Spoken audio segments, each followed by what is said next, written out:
Okay, welcome to our Eid Shabbat Parashat class and Chodesh Tov, Parashat Mishpatim, the most foundational way of life in a Jewish society. That can be found in the first pasuk of this unbelievable and packed parasha.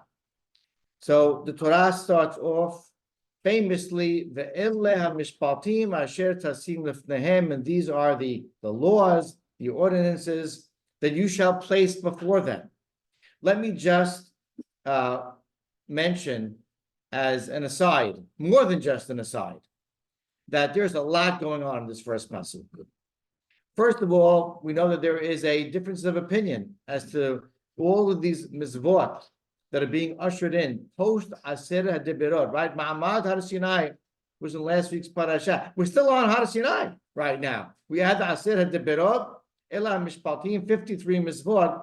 There's a difference of opinion as to whether the scene, which is at the end of the parasha, which is a continuation of the scene of Har Sinai, a very deep and remarkable and mind-blowing scene, occurred before Ela HaMishpatim and all of these mizvot, or afterwards, as is in the order of the text.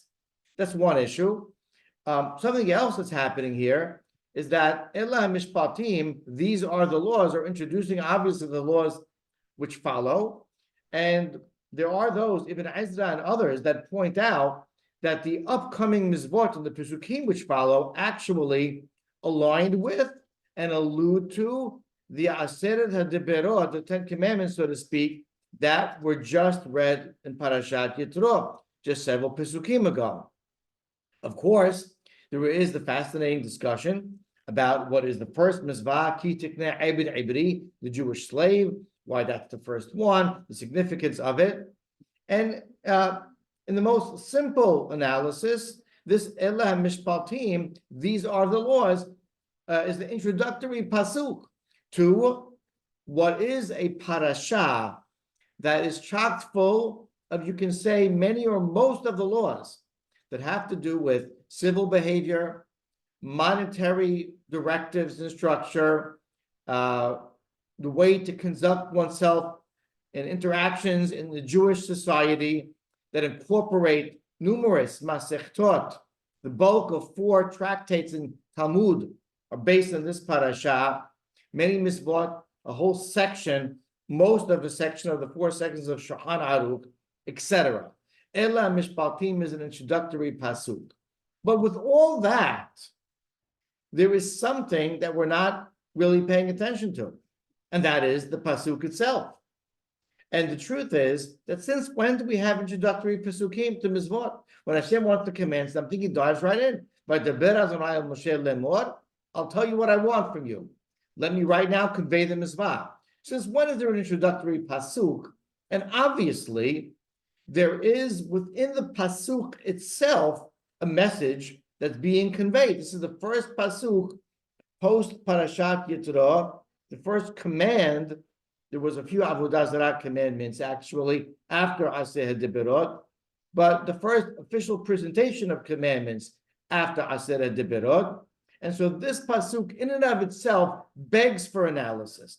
Indeed, Rashi, in the third Rashi of the parasha, on the words Ele HaMishpatim, these are the laws, Asher Tasim Lifnehem, you shall place before them. Rashi, based in the Gemara, Masechet Gitin, and the Midrash Tanchuma, says Lifnehem, before them. That is a limiting word, as opposed to Velo Lifnei Goyim. In other words, that these laws, the laws of Torah, should not be deliberated upon, should not be judged by secular courts in the Gentile society. And he goes on to say, even if they are judging according to the laws of Torah. And all of a sudden, we open the door to an idea that is presented in this first pasuk regarding something of our justice system. The Ramban picks up on this and says, indeed, lifnehem, who's before them? These are the laws you shall place. Who's the them over here? Well, you can say, Am Yisrael. But as you go on, it's clear that the them, says the Ramban, is addressing Dayanim, is addressing judges. And this first pasuk alludes to the fact that the judges have a certain standard and that we have a certain expectation from the dayanim who sit on batei dinim. And that opened up a whole world in our Tanakh and the books of Nevi'im. As the concept is all of a sudden breached of a justice system, and albeit that this pasuk in and of itself is not the source that one must have a justice system. In fact, it's way later in the Torah, in the book of Devarim, in Parashat Shofetim v'shotarim titenecha b'kol sha'arecha. That is the command of the superstructure of a justice system, of a three-tier system in terms of amounts of judges who preside on different types of issues and hearings and laws in the need of deliberating upon the Jewish society. It's in that parasha. However, it's in this parasha and in this pasuk where the subject is open. The subject, which is one of the actual 7 mitzvot b'nei Noach, the 7 commandments, expectations upon Gentile societies. And besides believing in God, this is the only positive commandment, to create a justice system, a system of law, a superstructure of justice in your society. And here it is, our first pasuk, opening the idea. Asher tasim lefnehem, you must place a system of mishpat before them, before us, and facilitate this idea of justice in a Jewish society. And as I mentioned, in the books of Nevi'im, in terms of the warnings offered by the prophets to Am Yisrael, what they're doing wrong, what they need to do right, what are the necessary corrections in their societies, what, if not, will bring us destruction and will, in a positive side, bring us in the future our final redemption. If you look in the books of Yeshaya and Yehezkel and Yirmiyah, and you look for certain criticisms and rebuke, you will see this concept. In fact, years ago, did some digging, a Tisha B'Av class that I presented, you actually want to gather a number of the warnings, the popular and known ones that are found in those 3 books of Nevi'im, and a little color coordinated. How many times is there a mention of the big 3 sins, right? Idolatry, adultery, and murder. That color appeared here and there as I presented it in these Pesukim. What about the idea of social justice, clothing the naked, feeding the hungry, etc.? That's a little more popular. That color was a little more filling of the pages. But then what about this idea of justice? And conversely speaking, corruption, lack of justice, of honesty, of ethical behavior in monetary involvements and interactions. That, if you wanted to make an experiment and color code that among the Pesukim in the various chapters of warnings in the prophets, it's absolutely replete with those warnings. That color will light up the pages. As you go through the book of Yeshaya, famous Haftarah that we read on Yom Kippur, where half of it basically is speaking about corruption in our judges, speaking about monetary practices that are corrupt, dishonest, and disingenuous, talking about taking advantage of others in terms of monetary interactions, and other places all over the book of Yeshaya warning us for us to crack down on such behavior in our society. In the book of Yirmiyah, in a haftarah that we read on Tisha B'Av, there is highlighted in that haftarah this idea that unfortunately was a reality at this time, since towards the end of the first Beit HaMikdash, where Yeshaya described the scene where no one can trust each other. There's backstabbing. There's this idea of presenting one way and behaving in another way. There's sheker, and there's lack of justice. Book of Yehezkel as well. And so this positive presentation to open our parasha unfortunately became the big negative in our deficiencies in Jewish societies in the future. But there's more. If one wants to dig and find some of the more profound statements in Torah and Tanakh, in terms of the word mishpat, justice, what we'll find is as follows.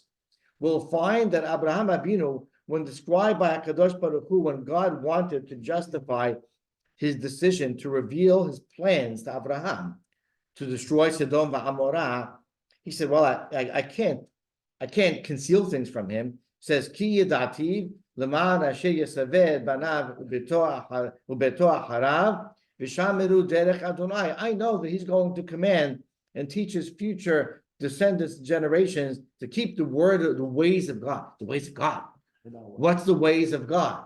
The ways of God, la'atzot, tzedakah, u'mishpat, it says there. To do righteousness, and justice. To meet that out in our society and in our way of life. And you see there, in fact, those two subjects, the social justice subject and the justice system subject, overlapping there. But you see, that was the behavior that was called Derech Hashem, the way of God, and the way of life of Avraham Avinu, which was identified by Hashem.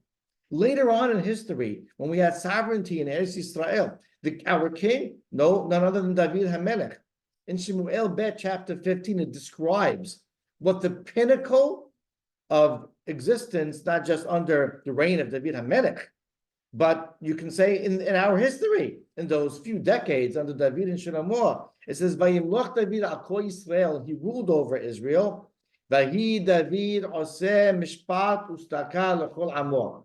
Albeit the words are switched there, but the way things look is David HaMelech on top had created a society where there was justice and righteousness. That basically was our mantra.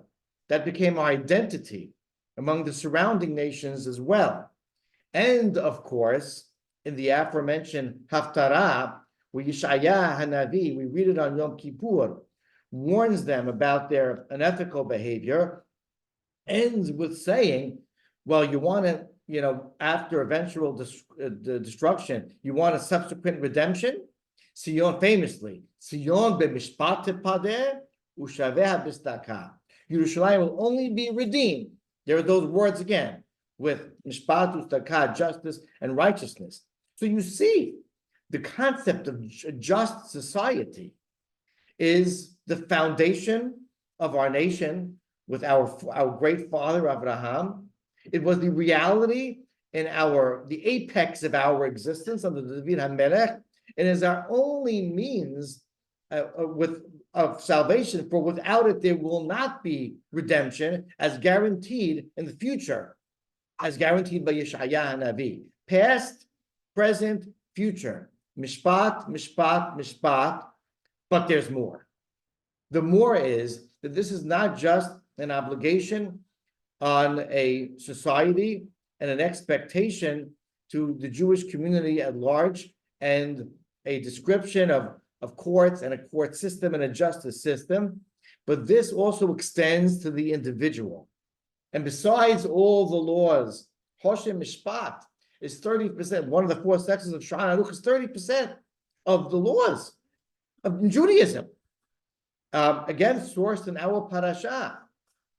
Not only because it's the obligation of every single Jew to lead a life in which, in all his monetary transactions and interactions with people and civil behavior and with regard to damages and loans and contracts, etc., he must follow the ethical code of Torah, but also because we are told in a famous, you could almost say proverb, in Masechet Shabbat Daf Lamed Aleph, in terms of what we will be held accountable for, and when we appear, so to speak, after 120, before Bedin Shel Matla, the first question that will be asked of us is a short list. You should get to know those questions.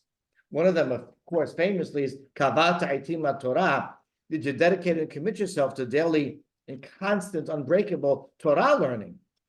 However, the first one on that list, and there's a question as to whether it's the first way we're judged or just the first question asked, but that aside, the first question on that list is Nasata v'natata be'emunah did you deal in your transactions, in your interactions, in your dealings with anything that has to do with honesty versus sheker, and with money, with all of the economic connected activities in your personal life, and in terms of your verbalization and your speech?